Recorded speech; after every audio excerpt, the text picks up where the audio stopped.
Welcome to my mini vlog गाइजहरू होइन म आज बिहानै उठेँ अनि उठिसकेपछि चाहिँ यो फिल भएको थिएन कि म आज ब्लग बनाउँछु है भनेर चाहिँ त्यो मेरो केही पनि दिमागमै थिएन क्या बिहान बिहानै उठेँ होइन अनि उठिसकेपछि चाहिँ मेरो चाहिँ कति दिनदेखि एउटा पुरी बनाएर खाने प्लान थियो क्या यस्तो पुरी खान मन लाग्थ्यो कि होइन पहिला पहिला नेपालमा यस्तो तातो तातो पुरी खाएकोवाला त्यो यस्तो भाइब्स क्या यस्तो याद आएको थियो क्या अनि त्यसपछि बिहान उठेँ फर्स्ट अफ अल त मैले लुगा धोएर सकाएँ है मेरो म 11 बजी उठेँ लुगा धोएर सकाएँ त्यसपछि म तल आएर पिठो छिटो छिटो छिटो छिटो मुछेर फेरि माथि गएपछि अनि त्यहाँबाट लुगासुगा सुकाएर अनि फेरि तल आएँ होइन अब चाहिँ म रोटी बनाउनुपर्छ है भन्ने फिल भयो क्या त्यसपछि रोटी बनाउन थालेँ है रोटी बनाएँ मैले सोचिरहेको थिएँ होइन नेपालमा जस्तै क्या त्यो रोटी बनाउँदाखेरि रोटी फुल्दैन होला भनेर सोचिरहेको थिएँ क्या अनि ओ माई गड रोटी चाहिँ बनाउँदा कस्तो राम्रोसँग फुलेको क्या म यस्तो एक्साइटेड भएर त्यसपछि मैले रोटी बनाउन थालेँ होइन अनि छिटो रोटी बनाएँ अनि बनाउँदै जाँदाखेरि चाहिँ होइन कस्तो त्यो अब भिडियो बनाउँदै अनि रोटी बनाउँदै गर्दाखेरि चाहिँ मलाई कस्तो गाह्रो भएको क्या अनि त्यसपछि अब चाहिँ म रोटी बनाउन स्टार्ट गरेँ है र रोटी बनाउँदाखेरि चाहिँ खुब राइट ह्यान्डले चाहिँ मैले चाहिँ मोबाइल समाउनु भएको कि अनि त्यसपछि राइट ह्यान्डले मोबाइल समाउनु भएको लेफ्ट ह्यान्डले चाहिँ पुरा रोटी चलाउने जान्ने भएको क्या म हेर मेरो यस्तो गरेर हात पोल्यो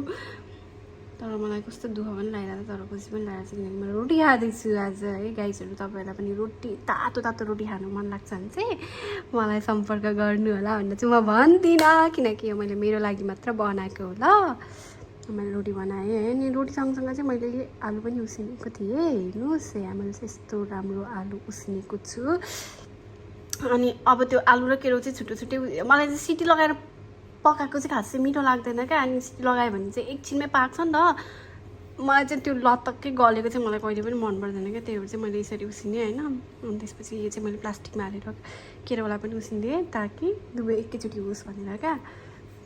सक्यो अब मलाई चाहिँ कस्तो हाम्रो चाहिँ यहाँ साग पनि रोप्ने गरेको छ क्या म चाहिँ त्यहाँनिर अब साग टिप्न जान्छु है साग टिपेर तपाईँहरूलाई म देखाउँछु त्यहाँ हाम्रो के साग छ भनेर हेर्नु ल यो चाहिँ मेथीको साग हो अनि मेथीको साग राईको साग अनि त्यसपछि अर्को चाहिँ के को साग हो आइडोन्ट नो तर एकदम धेरै मिठो हुन्छ है यो साग चाहिँ अनि त्यसपछि हाम्रो यहाँ चाहिँ यसरी लसुन पनि उम्रिरहेको छ के भन्छ यसलाई फलिरहेको छ कि अनि त्यहाँबाट यो भयो प्याज लसुन अनि यो चाहिँ मैले सबै कुरा चाहिँ यसरी टिपेर आएँ ल यस्तरी टिपेर लिएर आएँ म यो पखाल्छु भनेर धारा खोलेको कि यस्तो ठुलो धारा खोलिदिइरहेको क्या तर केही छैन होइन त्यहाँबाट म फेरि ब्याक टु आएँ होइन आइसकेपछि चाहिँ मैले 20वटा रोटी बनाएको थिएँ अब चाहिँ म आलु ताछेर अनि त्यसपछि आलु बनाउनुतिर लाग्छु पहिला सुरु मैले चाहिँ अब यस्तो गरेर सबै कुराहरू पकाएँ होइन यसरी प्याज खुर्सानी काट्नु थालेँ कि तपाईँहरूले त मलाई यस्तो भन्नुहुन्छ होला है कस्तो यसलाई त खुर्सानी कि त कस्तो यसलाई त काट्नु पनि आउँदैन रहेछ भनेर भन्नुहुन्छ है तर म चाहिँ यसरी नै काटेर पकाउँछु कि सधैँ होइन मलाई चाहिँ पहिलेदेखिबाट यस्तै काट्नु मन लाग्थ्यो यस्तै काट्छु बेला बेलामा हात पनि काट्छु तर आज चाहिँ मैले हात काटिनँ तेलले हात मात्र पोलेँ होइन अब यसरी तरकारीहरू पकाउँदाखेरि चाहिँ म पहिला सुरुमा मेथी हाल्छु क्या अनि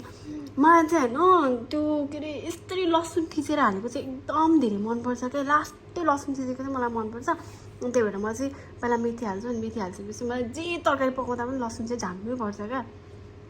अनि म यसरी लसुन हालिसकेपछि चाहिँ अनि त्यसपछि अब चाहिँ म के गर्छु भन्दाखेरि गोलबिडाहरू सब हालेर चाहिँ यस्तो मजाले पकाउँछु त्यहाँबाट मैले अब केरो हालेँ हेर्नु ल मैले पकाएको कस्तो हुन्छ भनेर केरो हालेँ अनि एकछिनपछि मैले आलु पनि हालेँ म चाहिँ खाँदै पनि बोल्दै पनि छु कि अनि त्यहाँबाट अब त्यसपछि चाहिँ म गएर मेरो तरकारी रेडी भएको देखाउँछु ल यस्तो भयो त मेरो तरकारी हेर्नु त गाइजहरू यस्तो दामी भयो मैले अब अघि साग टिपेर लिएर आएको थिएँ नि त अनि यो साग चाहिँ मैले आजको लागि पकाएको होइन कि खासमा भोलिको लागि पकाएको अब भोलि त म ड्युटी जानुपर्छ मलाई खानुपर्छ त्यही भएर चाहिँ मैले साग पकाएँ होइन साग पकाउँदाखेरि पनि म पहिला सुरुमा चाहिँ त्यही हो मेथी हाल्छु अनि मेथी हालिसकेपछि चाहिँ अनि म यसरी नै हो लसुन हाल्छु अनि त्यसपछि चाहिँ म यसरी आलु फ्राई गरेपछि अनि आलु हल्का पाकेको जस्तो भएपछि चाहिँ म साग हाल्छु प्रायः जस्तो म सधैँ यसरी नै पकाउँछु गाइजहरू तपाईँहरूलाई कस्तो लाग्यो मैले बनाएको चाहिँ भन्नु ल आज मैले कम हो 20वटा पो रोटी पकाएको तर म पकाएपछि होइन जरुर म छुट्टीको दिनमा चाहिँ यस्तो मिठो मिठो खानेकुराहरू बनाउँछु कि तर मैले कहिले पनि भ्लगहरू चाहिँ बनाउँदिनँ किनकि भ्लग बनाएर गर्न थाल्यो भने यस्तो ढिला हुन्छ कि कहिले कामै नसकेको जस्तो फिल हुन्छ क्या। अनि त्यसपछि मैले यति खानेकुराहरू चाहिँ बनाएँ गाइस, हेर्नुहोस् मैले बनाएको कस्तो भएको छ। मलाई चाहिँ होइन, त मैले चाहिँ के सोचेको थिएँ भने म सागमा लसुन हाल्छु है, के अरे खुर्सानी हाल्छु है भनेर सोचेको थिएँ। हाल्छु भन्दै बिर्सेछु क्या। अनि मैले लास्टमा खुर्सानी हालेर अनि यसरी बनाइदिएँ सागलाई है। मेरो चाहिँ साग चाहिँ जसरी बनायो भने मलाई मिठो लाग्छ क्या। इभन त्यो फ्राई गर्दा पनि नगर्दा पनि जे गर्दा पनि मलाई साग मिठो लाग्छ क्या। त्यही भएर मेरो चाहिँ एभ्रिडे तरकारी भनेको चाहिँ के हुन्छ भन्दा साग हुन्छ। किनकि मलाई त्यो मासु सासु खानुमा चाहिँ त्यस्तो धेरै इन्ट्रेस्ट लाग्दैन क्या। खाँदैन खाने होइन, खाँदा खान्छु कि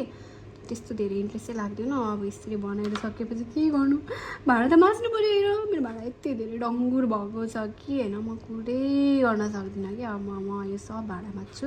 तर भाँडा माझेको चाहिँ म देखाउँदिनँ ल गाइजहरू। अनि त्यसपछि अब भाँडा माझेर सकेपछि म भित्र छिटो आएर चाहिँ ग्यास सफा गरेँ होइन। ल ग्यास चाहिँ अब के गर्नु, विदेशमा भएपछि यस्तै हो, गाह्रो छ मलाई।